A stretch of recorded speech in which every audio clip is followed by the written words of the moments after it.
gente! Mais um vídeo pra vocês. Às vezes vem temas ao meu coração que eu fico assim pensando, por que eu vou gravar sobre isso?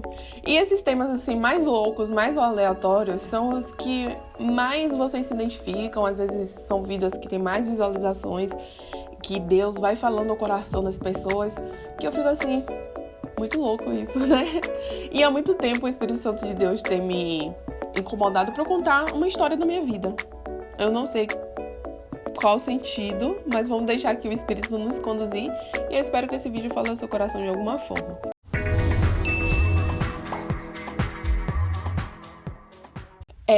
Eu nasci no Evangelho, minha família toda é cristã, tanto parte de pai quanto parte de mãe. Minhas avós são cristãs, meus tios são cristãos. Na família de minha avó, parte de mãe, eu só não tenho os 4 tios homens, os filhos homens de minha avó, eles não são evangélicos. Porém, a esposa de um deles, ela é evangélica, então os meus primos que nasceram na mesma época que a gente, eles também têm esses princípios cristãos. Então, todos os meus primos, todas as pessoas que eu tive contato durante a minha infância eram cristãs. Minha avó materna teve 9 filhos, minha avó paterna teve 9 filhos, e com isso são muita gente. A família é muito grande, daí umas 100 pessoas, somando tudo. E quando eu ia para Simões Filho, para casa da minha tia, brincar com minhas primas, ficar com minhas primas, elas eram evangélicas, então domingo a gente tinha rotina. Escola bíblica dominical, culto à noite. Quando eu vinha aqui para São Roque, que minha avó é daqui, que eu vinha para casa de minha avó, que meus primos vinham, ter um tio pastor, domingo era a mesma rotina. Domingo pela manhã escola bíblica, à noite culto, e durante a semana também. Quando eles iam, a gente ia também. Durante as férias, a nossa rotina de culto, ela se mantinha. Eu sempre morei perto da igreja, da congregação, eu só atravessava a ponte, já estava na congregação. Então, as minhas amizades da rua eram da congregação, eram da igreja, meus amigos eram cristãos. Mas algo que me marcou durante a minha infância, eu me lembro que foi na alfabetização, porque aquela sala da alfabetização me marcou muito. Então eu lembro exatamente que eu estava na alfabetização, por causa dessa sala específica. E ali, naquela época da minha infância, eu não lembro quantos anos eu estava na alfabetização, mas deveria ser... A gente está na alfabetização o quê? Com 6 anos, 7, né? 5 anos, não sei. Ali na alfabetização, a gente sentava em uma mesa redonda, não, era uma mesa quadrada, coloridinha, até hoje eu lembro, era tudo de madeira, e 4 cadeiras. E aí sentava eu e mais 3 meninas. E aí tinha intervalo que a gente não podia sair, não sei porquê, às vezes estava chovendo, aí a gente ficava dentro da sala conversando. E essa cena específica eu nunca esqueci. E ali a gente conversando, eu perguntei às minhas colegas o que é que elas faziam aos domingos. Aí elas diziam, nada, eu fico em casa. Na minha mente, devido ao meio em que eu fui criada, de toda a família cristã, eu achava que o mundo inteiro era cristão. Para mim, todo mundo aos domingos ia para a igreja. Eu tinha isso em mente. E aí, quando eu comecei a ter contato com pessoas fora daquele meu círculo de vivência, que eu comecei a perguntar, eu descobri que nem todo mundo ia pra igreja. E eu achava aquilo um absurdo. Eu disse assim, como assim você não vai pra igreja? Dia de domingo você não faz nada em casa. Eu lembro. Você nunca cantou no microfone? Gente, como sua vida é chata. Eu fiquei pensando, cara, que chato. Dia de domingo ela não faz nada, fica em casa. De vez em quando minha mãe sai e vai pra festa. Sua mãe vai pra festa? Seu pai bebe? Eu comecei a ter contato com a realidade completamente diferente e eu achava tudo aquilo um absurdo. Só que o trabalho que tinha dentro da minha igreja era muito bom. Eu amava a escola bíblica dominical. Era uma congregação pequenininha, muito pequena, muito humilde, muito pobre.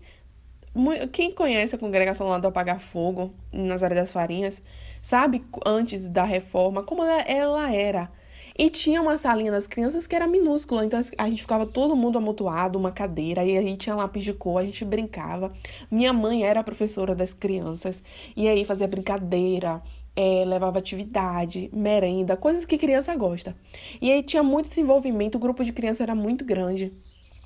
E era muito divertido, era muito legal. A gente fazia coreografia, a gente fazia peça, a gente fazia jogral. E minha mãe, ela sempre teve o dom de trabalhar com criança. E uma coisa que eu gostava muito era de ser envolvida na decoração do nosso culto. Então, nós, como crianças, a gente arrumava a igreja para o nosso culto. E lá na congregação, os dirigentes, eles não reprimia assim. A gente botava meio mundo de enfeite, a gente enfeitava a igreja toda, a gente fazia muita pataquada dentro da igreja. As pessoas, apesar de eu estar falando de algo de 15 anos atrás, 15 anos atrás, tô velha, viu? Apesar de eu estar falando de algo de 15 anos atrás, as pessoas não eram assim tão retrógradas que ficava, não pode isso na igreja, não pode aquilo, não. A gente tinha liberdade de arrumar a igreja. A gente fazia cartazes, a gente fazia o tema grande, a gente enfeitava a parede, e aquilo era a gente ficava muito envolvido nas coisas da igreja. Eu era muito envolvida, sempre fui muito envolvida nas coisas da igreja. Porque o culto das crianças, eu sou da Assembleia de Deus, então na Assembleia de Deus, todo domingo tem um culto de departamento. Tem o domingo das crianças, o domingo das senhoras, dos senhores, dos jovens, dos adolescentes, depende dos grupos que tem. Então, era um mês de um culto pro outro. E nesse um mês de um culto pro outro, a gente preparava tema, a gente ensaiava coreografia, a gente ensaiava hino, se fosse ter peça, jogar o que fosse ter, a gente ficava envolvido durante todo esse mês. Fora que a gente também louvava nos cultos de semana e nos cultos de domingo, que todo grupo tem oportunidade. No grupo de departamento, todos os grupos têm oportunidade. Então, a gente tinha que ensaiar o culto, o hino de domingo, então era um envolvimento, né? Uma vez na semana do ensaio das crianças, a gente ia para os cultos da semana, fora o nosso culto, que era o culto mais especial que a gente chamava, porque a gente fazia muita coisa. Então, eu era muito envolvida, aquilo ali era muito legal pra mim. A gente tinha o nosso círculo de amizade. Então, quando eu descobri que as minhas colegas da escola, elas não tinham isso, eu fiquei morrendo de pena delas. Eu disse, nossa, você nunca cantou no microfone. Eu fiquei abismada. O que me marcou muito é que eu amava cantar no microfone, gente. Eu amava o microfone. Eu nasci pra estar com o microfone na mão, porque eu amo falar. É por isso que eu criei esse canal, porque aqui eu falo e vocês me ouvem, ninguém me interrompe, porque eu sou uma pessoa que fala, né? Então, eu sempre amei o microfone, eu ficava assim, querendo oportunidade todo culto, e ficava #chateada quando o irmão não me dava a oportunidade, né? Então, eu ficava assim, cara, que vida chata de vocês. Vocês não sabem o que vocês estão perdendo, a igreja é muito legal. Aí, eu evangelizando na alfabetização, sem saber que era evangelismo. E aí, elas começaram a ficar curiosas, né? A gente faz coreografia, a gente faz jogral. O que é coreografia? E aí, eu ficava abafando. E ali, eu comecei a ter um contato com uma realidade diferente da minha e que eu achei muito chato, muito chato. Muito chato. Eu disse assim, vocês não sabem o que vocês estão perdendo. E aí, analisando toda essa contradição, todo esse contato externo, eu pude perceber o quanto é importante você não casar em julgo desigual. Os primeiros anos da criança são os anos em que você vai formar o caráter da criança. São os anos em que você vai colocar na criança crenças. A criança, ela nasce em branco. Você que apresenta a crença a ela. Você que vai apresentar uma realidade, conceitos, princípios. Você vai formar aquela criança